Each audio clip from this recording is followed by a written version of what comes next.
הבאנו שלום, הבאנו שלום, הבאנו שלום.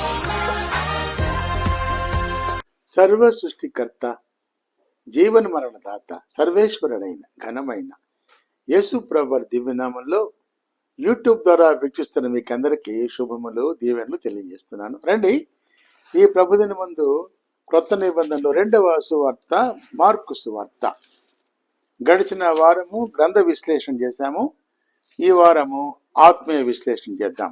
Mark సువార్త, mark 16 అధ్యాయాలు, 678 వచనాలు. సేవకునిగా ప్రభు అయిన యేసుక్రీస్తు వారిని ఈ 16 అధ్యాయాల్లో స్పష్టంగా చూపిస్తూ వచ్చాడు. దీనిలో ముఖ్యంగా వాడిన పదం ఈతోస్ అని జ్ఞాపకం చేశాను. వెంటనే, వెంటనే. యేసు ప్రభు దేవుని కుమారుడు, మెస్సయ్య, మన పాపముల కొరకు మరణించి సైతాను పైన, పాపం పైన, లోకం పైన జయం పొంది పాపముల నుండి రక్షించు రక్షకుడు, జీవితము నడిపించు ప్రభు. ఇది మార్కు సువార్త సారాంశం. సరే, మార్కు అనే మాటకు మరి మార్కోస్ అంటాం, మార్కోస్. తర్వాత లాటిన్లో మార్కస్ అంటాం. గ్రీక్లో మలకోస్ అనే మాట నుంచి వచ్చింది మార్కు. అంటే సౌమ్యుడు, మృదు స్వభావం కలిగిన వాడు, అది అర్థం.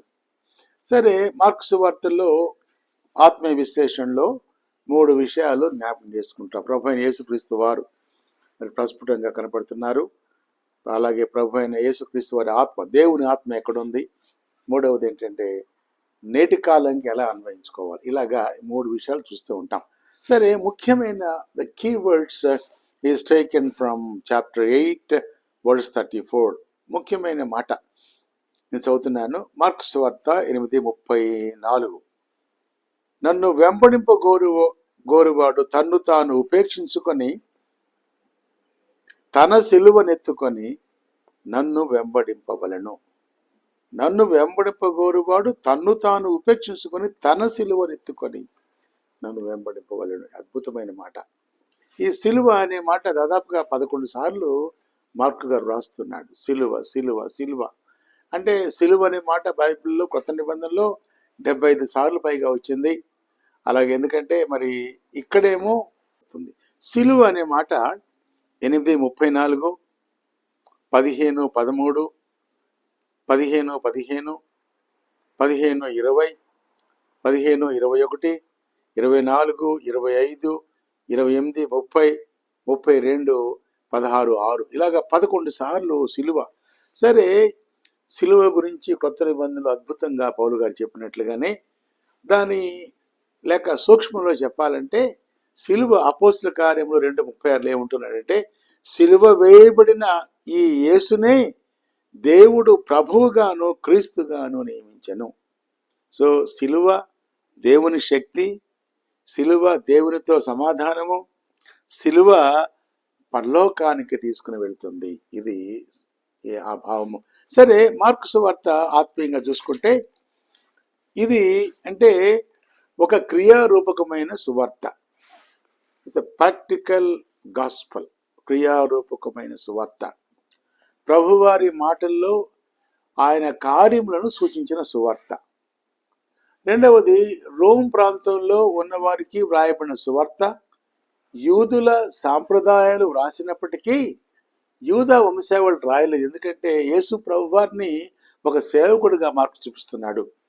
అంతేకాకుండా తన రచనా శైలి కూడా వెంటనే ఈతోస్ వెంటనే. అంటే ఇలా చెప్పవచ్చు, హఠాత్తుగా ఆరంభించబడి వెనువెంటనే కార్యములు జరుగుతాయి. హఠాత్తుగా ఆరంభించబడుతుంది, వెనువెంటనే కార్యాలు జరుగుతాయి. ఒక సంఘం నుండి మరొక సంఘం వేగంగా విడిన సువార్త. స్పష్టంగా ప్రభువారి జీవితం ఒక చిత్రకారుడి వలె చిత్రించిన సువార్త అని చెప్పవచ్చు. It's like a beautiful magnificent paint drawn by a greatest painter. ఒక చిత్రకారుని చిత్రం వలె ఉన్న మార్కు సువార్త. ఇది సువార్తలోని ప్రత్యేకతలు. సరే, పాత నిబంధన నెరవేర్పు కూడా కనబడుతుంది. మనం చూడాలంటే దానియేలు 7:13 ఆయన మేఘారూఢుడై మనుష్య కుమారుని పోలిన ఒకడు అనే మాట రాయబడింది. అది మార్కు 8:38, మార్కు 13:26, మార్కు 14:62 కనబడుతుంది. అలాగే ఆయన శ్రమ నొందిన సేవకుడు యెషయా గ్రంథము 52, 53 అధ్యాయాల్లో ఉంది. అది మనము మార్కు సువార్త 9, 12, 13, 10, 33, 35 వరకు. కాబట్టి పాత నిబంధన కూడా నెరవేర్చిన సువార్త మార్కు సువార్తగా చెప్పవచ్చు. మనం మార్కు సువార్తలో కృప ఎక్కడుంది అనే మాట చెప్తున్నాను. మరి కృప ఆయన జీవితము, మరణము, పునరుద్ధానము ద్వారా దేవుని కృప మనకు స్పష్టమవుతుంది. పాత నిబంధనలోని వాగ్దానముల నెరవేర్పు కూడా దేవుని కృపకు సంబంధించింది. ఆయన రక్షకుడు, ఆయన ప్రభువు, ఆయన పరిపాలకుడు, ఆయన విమోచకుడు. ఈ 4 మాటలు జ్ఞాపకం చేసుకుంటాం. ఆయన రక్షకుడు, ఆయన ప్రభువు, ఆయన పరిపాలకుడు, ఆయన విమోచకుడు. కాబట్టి మార్కు సువార్త. సరే, ముఖ్యంగా చెప్పాలంటే ప్రస్తుత కాలానికి ఎలా మనం అన్వయించుకోవచ్చు?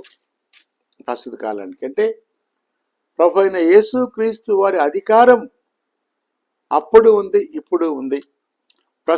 నేటి కాలంలో కూడా అధికారం ఉంది.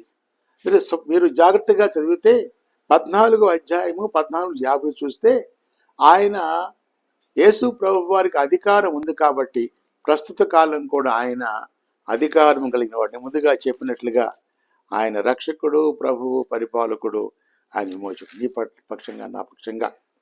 రెండవది ఏంటంటే మన ముందుంచిన మార్గం. మనము ఈ సువార్తలో చెప్పబడిన ఈ మార్గము మన ముందు ఉంచబడింది. కాబట్టి ప్రస్తుత కాలానికి అన్వయించుకొని మన సిలువను మనం ఎత్తుకొనవలసి వారి ఉన్నాము. వాక్యం వింటున్న సోదరుడా, సోదరి, నీ సిలువ ఎలా ఉంటుందంటే పాప క్షమాపణకు సిలువ, పునరుద్ధానమేమో నిత్య జీవానికి గుర్తు. కాబట్టి యేసు ప్రభువాన్ని అంగీకరిస్తే సిలువ విలువ నీవు పొందుకున్నట్లే. మరి సిలువను ధరించుకొనుట, సిలువను మోసుకొనుట అంటే అర్థం ఏంటంటే నీ పాప జీవితాన్ని విడిచిపెట్టి యేసు ప్రభువాన్ని ధరించుకొనుట. ఇది ఎలా సాధ్యమంటే అనుదిన ప్రార్థన ద్వారా, అనుదిన వాక్య పఠనం ద్వారా, అనుదిన పరిశుద్ధ జీవితం ద్వారా, అనుదినంగా పరలోక దర్శనం పొందుకుంట ద్వారా ఇది సాధ్యమవుతుంది. కాబట్టి ఆయన అధికారాన్ని మనం అన్వయించుకుంటున్నాము. ఆయన చూపించిన మార్గాన్ని మనం అనుకుంటున్నాం. ఈ సేవకుడు, ఈ రక్షకుడు, ఈ రాజు నీకు రక్షకుడుగా ఉంటే నీవు కూడా మరి మోక్షానికి వెళ్ళే మార్గంలో, పరలోకానికి వెళ్ళే మార్గంలో ఉంటాం. కాబట్టి సేవకుడుగా ప్రభువు వారు వచ్చాడు. ఆయన గొర్రెపిల్లగా లోకానికి వచ్చాడు. కొదమ సింహంగా రాబోతున్నాడు. అంగీకరించిన వారు, పాప క్షమాపణ పొందిన వారు పరిశుద్ధులుగా మార్చబడి పరలోకానికి వెళ్తారు. ఒకనొక రోజున నీకు నాకు ఆ మహాప్రాప్తి కలుగుతుంది. ఆ నిబంధనలో, ఆ నిత్య వాగ్దానములో, ఆ నిశ్చల కృపలో నీవు నేను సాగాలని ప్రభు పేరట విజ్ఞాపన చేస్తున్నాను. దేవుడు మనల్ని దీవించును గాక.